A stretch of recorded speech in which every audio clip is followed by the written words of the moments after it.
Welcome to NCN news. నా పేరు ప్రశాంతి. బులెటిన్లో ముందుగా హెడ్లైన్స్ చూద్దాం. నిడదవోలు మండలంలో వరద ముంపు ప్రాంతాలను పరిశీలించిన మంత్రి కందుల దుర్గేష్.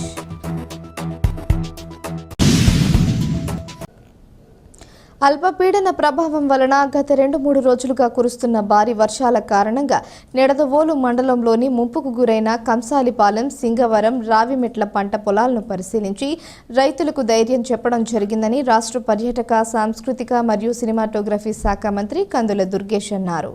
శుక్రవారం నిడదవోలు మండలం కంసాలిపాలెం, సింగవరం, రావిమెట్ల గ్రామాల్లో భారీ వర్షాల కారణంగా నీట మునిగిన పంట పొలాలను మంత్రి కందుల దుర్గేష్, జిల్లా కలెక్టర్ పి. ప్రశాంతి, మాజీ ఎమ్మెల్యే బూరుగుపల్లి శేషారావు, స్థానిక నాయకులు, అధికారులతో కలిసి వరద ముంపు ప్రాంతాలను పరిశీలించారు. ఈ సందర్భంగా మంత్రి కందుల దుర్గేష్ మాట్లాడుతూ రైతాంగం గత నెల రోజులుగా పంటలు వేసుకుని సాగు చేస్తున్న పంట పొలాలు భారీ వర్షాల కారణంగా నీట మునిగాయన్నారు. జిల్లా కలెక్టర్ పి. ప్రశాంతి, మాజీ ఎమ్మెల్యే బూరుగుపల్లి శేషారావులు కలిసి నిడదవోలు మండలంలోని కంసాలిపాలెం, సింగవరం, రావిమెట్ల గ్రామాల్లోని ముంపుకు గురైన ప్రాంతాలను, పంట పొలాలను పరిశీలించి రైతులకు ధైర్యం చెప్పడం జరిగిందన్నారు. భారీ వర్షాల కారణంగా రైతులు పెద్ద ఎత్తున నష్టపోయే పరిస్థితి ఉందన్నారు. నిడదవోలు మండలంలో సుమారు 16,000 ఎకరాల సాగు భూమి ఉంటే అందులో 13,000 ఎకరాల వరకు వరి పంట వరద ముంపు కారణంగా నష్టం వాటిల్లే పరిస్థితి ఏర్పడే అవకాశం ఉందని మంత్రి తెలిపారు. రైతు ఇప్పటివరకు ఎకరాకు 20,000 రూపాయల వరకు పెట్టుబడి పెట్టడం జరిగిందని, అది నష్టపోతామని భయపడుతున్నారు.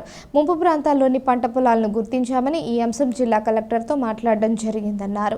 కేవలం సీడ్ సబ్సిడీ మాత్రమే కాకుండా రైతులకు ఇన్పుట్ సబ్సిడీ 6,000 రూపాయలను అందించే విధంగా చర్యలు తీసుకోవడం వలన రైతులకు నష్టాన్ని నివారించగలుగుతామన్నారు.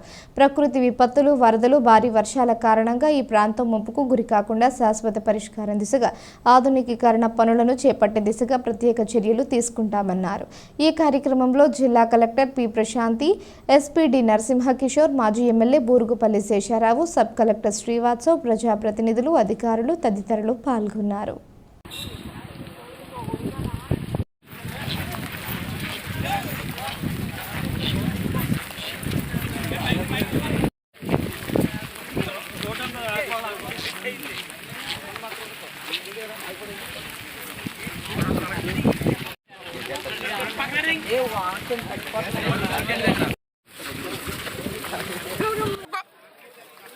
రమేష్ తప్పుకోవాలి.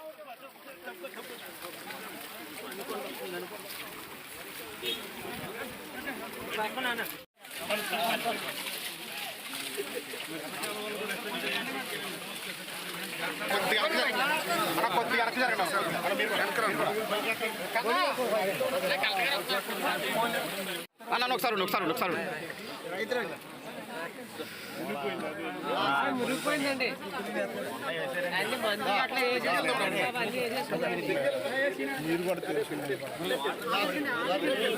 సార్ అలాగే ఉండండి సార్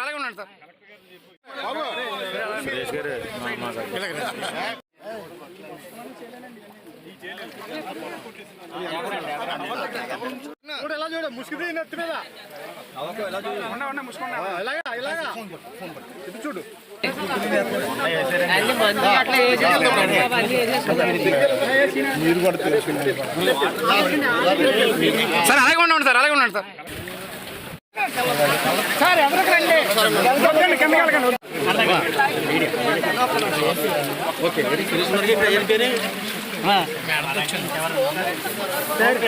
కిందకి దక్షిణమూర్తి కన్నా ఫోన్ ఎక్కట్లేదు. ఒకసారి చేయమని సార్.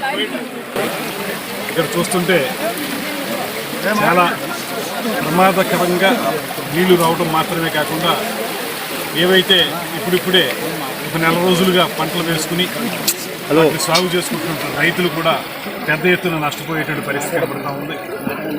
ఒక అంచనా ప్రకారం ఈ మండలంలో రమారమి 16,000 ఎకరాలు పంట వరి పంట సాగు ఉంటే అందులో 13,000 ఎకరాల వరకు ఎఫెక్ట్ అవుతుంది అనేటువంటిది ఒక అంచనా.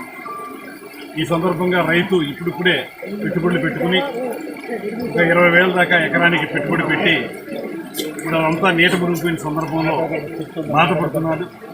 రైతును ఆదుకోవాల్సినటువంటి బాధ్యత గుర్తిరిగిన ప్రభుత్వం కనుక వెంటనే నేను శేషారావు గారు రావడం జరిగింది. ఇవన్నీ చూస్తున్నాం. తప్పనిసరిగా కలెక్టర్ గారితో కూడా మాట్లాడాం. వారికి ఇన్పుట్ సబ్సిడీ ఖచ్చితంగా ఇవ్వాలనేటువంటిది వారికి కేవలం సీడ్ సబ్సిడీ మాత్రమే కాకుండా ఇన్పుట్ సబ్సిడీ ఇవ్వాలి. ఇన్పుట్ సబ్సిడీ ఇస్తే ఎకరాకి 6,000 రూపాయలు వస్తుంది.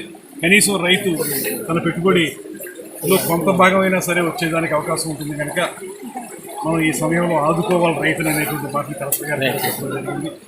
తప్పనిసరిగా రైతులకి ఆ ఇన్పుట్ సబ్సిడీ ఇప్పించి వారు కొంచెం చేరుకునేలాగా కోలుకునేలాగా మేము ప్రయత్నం చేస్తాం.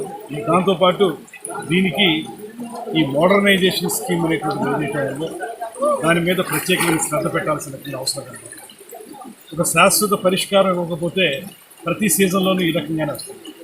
ఈ వర్షాల వల్ల, అల్పపీడనం వల్ల, లేకపోతే ఇతరత్ర ప్రకృతి వైపరీత్యాల వల్ల ఏదో రకంగా రైతు నష్టపోయేటువంటి పరిస్థితి నుంచి గట్టెక్కించాలంటే ఒక పక్కన ప్రభుత్వం ఇచ్చేటువంటి ఈ సబ్సిడీ ఇన్పుట్లు, అదే ఇన్పుట్ సబ్సిడీ, అదేవిధంగా ఇతరత్ర రైతు సపోర్ట్ చేసేటువంటి మద్దతు ధర ఇవన్నీ ఉన్నప్పటికీ కూడా నీటి తీరువా విషయంలో లేకపోతే నీరు పారుదల విషయంలో ప్రత్యేకమైన శ్రద్ధ పెట్టి దానికి ఒక శాశ్వత పరిష్కారం తీసుకురావాల్సిన అవసరం ఉంది. దాని మీద కూడా దృష్టి పెడతాం. గడిచిన 5 సంవత్సరాల కాలంలో ఆ ప్రభుత్వం ఈ రకమైనటువంటి శాశ్వత పరిష్కారాల మీద ఒక్కరోజు కూడా ఆలోచన చేసిన పాపాన కాదు. కనీసం ఇలాంటి ఇన్పుట్ సబ్సిడీలు ఇప్పించేటువంటి ప్రయత్నం కూడా వాళ్ళు చేయలేదు. ఇవాళ ఈ ప్రభుత్వం అభివృద్ధి దృష్టిలో పెట్టుకుని చేసేటువంటి ప్రభుత్వం కనుక ముఖ్యమంత్రి గారు, ఉప ముఖ్యమంత్రి గారు ఇద్దరు కూడా దీని మీద దృష్టి పెట్టారు. ఇప్పుడు కలెక్టర్లందరికీ కూడా ముఖ్యమంత్రి గారి వల్ల ఆయన టెలికాన్ఫరెన్స్ కూడా పెట్టారు. ఆ టెలికాన్ఫరెన్స్లో కూడా విషయాలు చెప్తారు. దాంతోపాటు రాబోయే రోజుల్లో మోడరైజేషన్ స్కీమ్ కింద దీన్ని పూర్తిగా ఏటిగట్లు దాన్ని పటిష్టపరచడం, తద్వారా గళ్ళు పడకుండా ఆపటం. ఇప్పుడు గండి పడింది, అందువల్ల ఈ వాటర్ అంతా పెద్దగా వచ్చిందని చెప్తున్నారు కదా. అలా గళ్ళు పడకుండా ఉండడానికి వీలుగా ఏం చేయాలనేటువంటి దాని మీద కూడా ఒక దీర్ఘకాలిక ప్రణాళిక తయారు చేసుకుని దాన్ని అమలు చేయడానికి ఖచ్చితంగా కృషి చేస్తాం. రైతు సౌభాగ్యం, రైతు సంక్షేమాన్ని దృష్టిలో పెట్టుకుని ఈ ప్రభుత్వం పనిచేస్తాం.